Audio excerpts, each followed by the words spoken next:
Welcome back, party people. My name's Katie.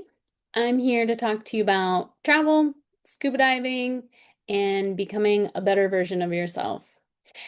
This week, the last couple weeks, we've been talking about approaching life differently. In this episode, I wanted to talk about approaching intimate relationships differently. Um, Before I get into that, I just want to let you know there's a link in my bio for the Stam store. If you want to book a call with me to talk anything travel, if there's places you're thinking about going, you've never booked a trip before, you want to know how, you just have general questions. I just talked to a woman the other week about her retirement plan and where she wanted to go and kind of building that for her in her retirement that's coming up. Yeah, so those coaching calls are now available. Coaching, I don't know if that's the right word. Just basically calls that we can get your dream travels to come true. And then I also posted a free PDF, carry-on packing essentials. So if you need a little kind of list of uh what's good to pack in your carry-on, I've included that. It's for free, again, in my stand store. And also, I put some handy links at the end so that if you have any travelers in your family or friend group, you can use those links to purchase some gifts for the holidays coming up. I know a lot of my travel friends ask for what to pack, and they also ask for what to give people who they know are going on trips. So I hope that helps. All right, getting into it. Uh, at first, I didn't want to do this episode because talking about intimate relationships seems like I'm lying to you because I'm not in an intimate relationship right now, but I've been in them before, so obviously I can talk about it because I have experience. But it's funny because I didn't want to talk about this because I was like, well, it's not relevant. I'm not in a relationship right now, so why would I talk about intimate relationships?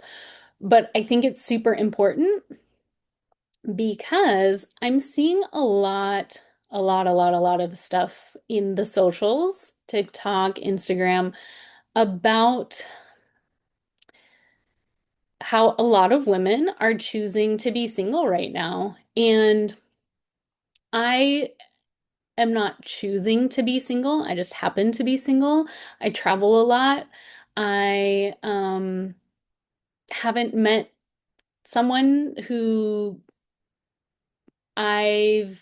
fell into alignment with, essentially. I guess that's the best way to put it. But um, I know that there are women out there who don't travel like me, but are choosing to be single right now. And I think there's kind of a whole cultural shift, social shift happening right now. And I just kind of wanted to talk about intimate relationships and approaching them differently because it needs to shift. This whole change in how people are feeling about themselves and feeling about other people um, means that the dating world and the intimate relationship world needs to change as well. So, one piece of really great, I don't know if it's advice or information, and I don't remember the author. I feel like this has been listed in several books. People have talked about it in podcasts, but it really resonates here because I feel like for most of my adult life, when I approached a relationship, I had all these expectations, standards, you know, which would all go to the wayside because then I turned into like the people pleaser and wanting to just make the relationship work to, make it work, which is not healthy. And so there's these podcasts and these books have a lot of people have been talking about, you know, write down a list. Like just write a list of all the things you want in a person that you want to be in a relationship with. Like every like details, do you want them to be smart, funny, have a great smile, like blue eyes, brown eyes, like whatever, put in it like as much detail as you want. Maybe not blue eyes or brown eyes, but I mean, who knows? And and at first, I thought this was kind of like, oh, this is the secret or manifesting the partner you want. But here's a twist. The podcasters and authors who've talked about this say, okay, now cross out at the top, your ideal partner and put your name. And I think this is so interesting because we want to find this person who's our best match, who compliments us, who not compliments us like, hey, you're gorgeous. Although, yes, I would love someone who compliments me. And also, I mean, compliments like works well together, you're a team, you're a partnership. Um, but they want someone who is all these things, but then we or I, let's say, in the past, wasn't willing to be all those things. And so, making this list about the ideal partner you want, but then putting your name at the top now makes you responsible for becoming that person that you really want in your life. And once you become that person you really want in your life, sorry to say it, guys, but ladies are like, huh, I don't need anyone else because I'm becoming the person I want in my life.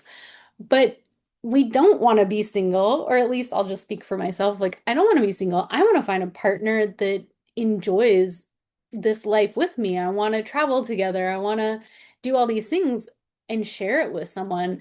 And so I'm actively working on becoming that person that I want to find in another person so that we can match, so that we can be at the same level once we do meet. So that's, I really wanted to put that first because approaching a relationship without becoming your best self or working towards, there's no end to this. Like you're always becoming um and learning and becoming the best version of yourself. You're always going to be doing that.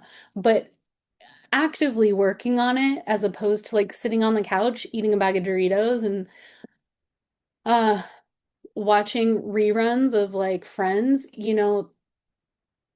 I don't want to date that person, so why would I be that person? Do you get what I'm saying here? So anyway, I wanted to start with that because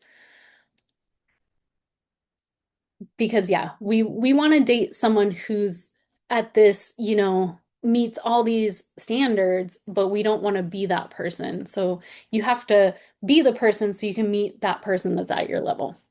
All right. Next is the red flags, right? So this one was always a doozy for me. And there's so many layers to this because I grew up as the peacemaker. So I was the peacemaker, I was the people pleaser. And it's something I'm actively working on because it does not help in relationships, in any relationship, let alone intimate relationships, but especially because once the red flags start popping up, I would ignore them because I would take on the burden of trying to fix it. I would take on the burden of trying to make the peace, make it better. If there was a conflict, I tried to avoid conflict. So I was just constantly the one changing in the relationship to try to fit this mold that this other person projected that they wanted. And in reality, they were just projecting their own insecurities and vulnerabilities onto me. And so I was changing into that person that they, didn't want me to be. They wanted me to be the fun, charismatic person that they met. But I think that's a lot of reasons why intimate relationships, a lot of us aren't learning how to regulate our emotions. We're not learning how to live out of survival mode. And then we enter these relationships and we're projecting our feelings onto other people. We're not regulating our emotions. So we're having these, angry disputes. We're saying things we don't mean out of anger, resentment, whatever. And essentially, like not seeing the red flags that maybe the other person's putting off or that we're also putting off. And so I really think this one is important because for me, being the peacemaker and the people pleaser, I often stayed too long because I wanted to make it work. I wanted to keep the peace and keep it going and like live this beautiful love affair that in reality wasn't happening. And just because there was chemistry at first, chemistry eventually I feel like kind of turns into familiarity, right? And living in my old patterns in this peacemaker, people pleaser era, I was essentially just repeating old patterns from my childhood into this next relationship and teaching, my partner or whatever, essentially like that I'll take the bare minimum and they get the world, I'll give them the world and they take the bare minimum or they give the bare minimum. And it's just it's not it doesn't help anyone, because then at the end of the day someone becomes resentful, right? There's always this resentment when you're not living aligned with your own true beliefs and values and when you're being the peacemaker, you're not aligned and it creates resentment. I mean, I don't know how else to put that, but that's one thing that I know I've been working on because there has to be a mutual respect in any relationship, right? And mutual respect means you also have to respect yourself. You have to take care of yourself. You have to know your boundaries, set those boundaries, and then your partner needs to respect those boundaries and have their own boundaries and you respect their boundaries. And it becomes this dance of like it's more about like taking care of yourself and respecting yourself and your boundaries, and then your partner is respecting themselves and their own boundaries. And then you have this nice, like, dance of intimacy because you're not only listening to yourself and what you need and want, but you're also listening to what your partner needs and wants. And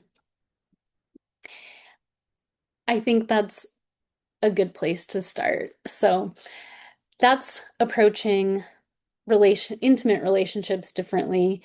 Um, like I said, there's so much to this and there's so many layers. And obviously, if you're in a relationship that is um, not okay, please seek, appropriate help from a therapist or someone who's licensed. Obviously, this is just me telling stories and relating personal information that I've been through. And so if you're definitely in a situation where you need help and you don't feel safe, please contact someone and let someone know so that we can help you.